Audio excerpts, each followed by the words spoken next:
Welcome to the Pilates Cure. I'm Andrea Nichols, owner and teacher here at Pilates Cure, and today we're going to take a few minutes to go over some of the fundamentals that will be helpful for you before you join us in your first mat class.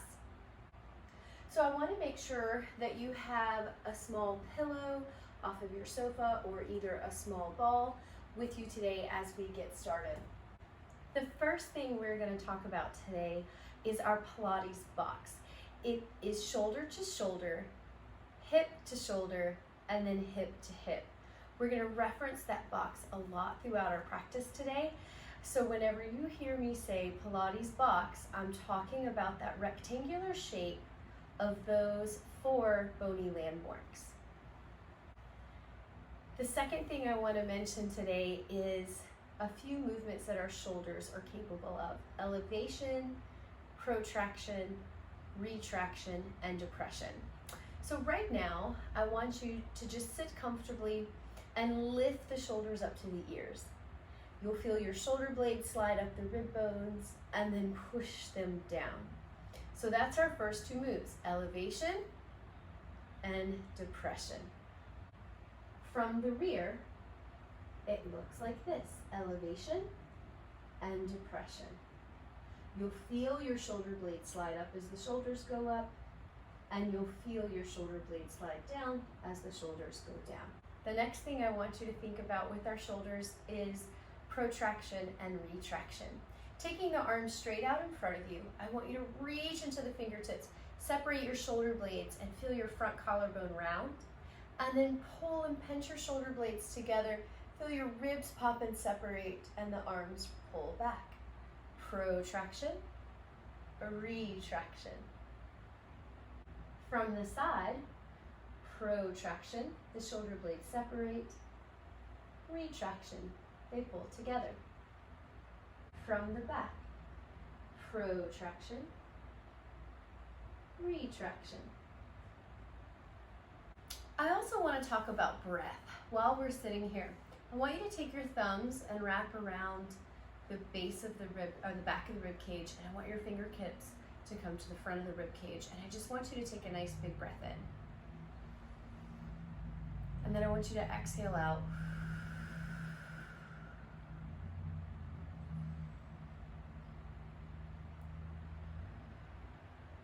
I want you to continue doing that, and as you inhale in, I want you to not let the shoulders lift. And as you exhale out, you stay stacked nice and tall. And as you inhale in, focus the breath into the rib bones underneath the fingers. And then exhale all the way back out, feeling the rib bones draw together. And as you inhale, you feel the ribs pushing into the fingers on the front, the palms on the side, and even the thumbs on the back. And as you exhale in, you feel the rib bones draw away from those 3 points as well. So we're working on breathing into the full capacity of our lung, not just into the front side, not just into the belly. A lot of times we see people breathe into the belly or into the shoulders when we say take a deep breath. And I want us to really start focusing on lateral breath. So we're going to think of growing wider as we inhale and more narrow as we exhale. For the next part, I want you either standing or kneeling. I'm going to do it kneeling today, and I want you to take your middle finger and put to your hip bone, and then your thumb and put to the bottom rib bone. Right now, I want you to notice if one side feels longer than the other.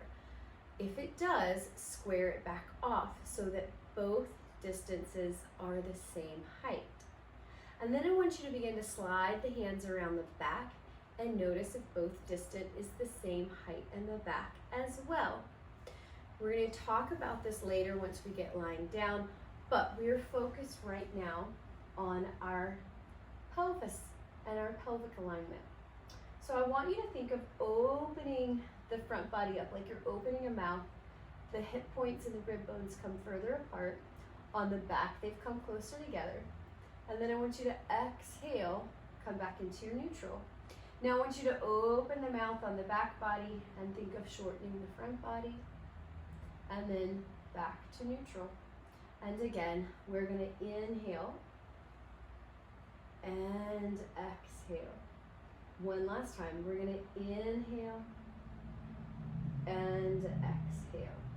Now I'm going to have you join me down on your back, laying on a comfortable mat. You can use a pillow for your head if you would like. So if you need a cushion under your head, absolutely slide one up underneath you. And let's think about our Pilates box now that we're lying down. Do we feel square in the shoulders and the hips? Do we feel evenly weighted throughout the entirety of this Pilates box, like a sandbox?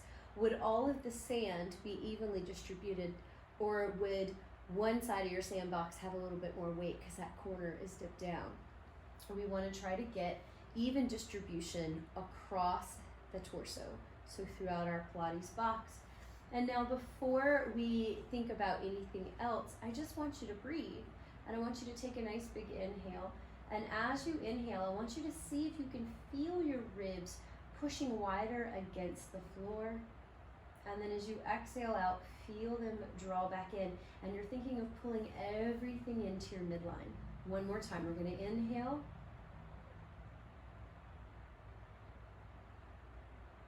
And exhale. Now let's talk about our neutral pelvis.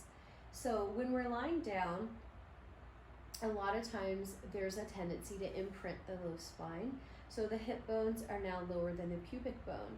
So if we think about when we were kneeling, the back of our body is opened up wide like a mouth, and the front of our body is constricted, it's tightened. We're going to go to a neutral. We could also arch off here, and then the front of our body is opened like a mouth, and then come back to neutral. So now we're going to take a minute and we're going to explore those two extremes through what we call pelvic tilt. So we're going to inhale, and on an exhale, imprint the lumbar spine. And then inhale back to neutral, and arch off, and then back to neutral, and imprint. And then neutral, and arch off. Going back to neutral, we imprint, we call this an anterior pelvic tilt, back to neutral, and then arching off. This is a posterior pelvic tilt, and then back to neutral. We really want to try to maintain our neutral pelvis the entire time that we're lying down supine. So I like to think of my three bony landmarks, my two hip bones and my pubic bone, being in a nice flat plane, and it's like I have a drink set right in the middle of that triangle, and I don't want to spill the drink. The next thing we're going to talk about, which we talked about when we were upright, is our shoulders. Reach the fingertips up to the ceiling, and I want you to shrug the shoulders up to the ears. There's our elevation, and then slide them down. There's our depression. One more time, elevation, and then depression. We're going to try to keep sliding the shoulders down towards the hip bones or towards the waistband, so you can feel like your armpits sliding down to the bottom of the ribs. You can feel the shoulder blades sliding down to the bottom of the ribs. It's almost like you are pushing something with your hands, so you're feeling an activation through the lats and serratus. Now, I want you to inhale as you protract the shoulders off, your shoulders round off, and then retract and pinch them together. And we protract, the collarbone becomes rounded, we kind of straighten in the neck, and then we retract, and you kind of go into a baby back bend. And then I want you to find a neutral. Our goal is to stay shoulders depressed and neutral, pelvis neutral. The challenge becomes when we start to move the body. We start to move our extremities, our arms, or our legs, and we try to stabilize through our powerhouse. So we try to stabilize our Pilates box, not allowing the movement of our arms or legs to reposition our pelvis, or to reposition our ribs, or to reposition our shoulder girdles. We find a lot of strength and mobility rooted deeply into that control that Pilates is famous for. those are just a few of the Pilates principles to get you started. The more you can excel and grow in those connections, the greater your experience is going to be with Pilates. It is truly a mind-body connection, and we must work on both to get the full experience of Pilates. So I hope you enjoy that. Review this as necessary, and I also encourage you to check out the next video in this series, which are our fundamental Pilates workout.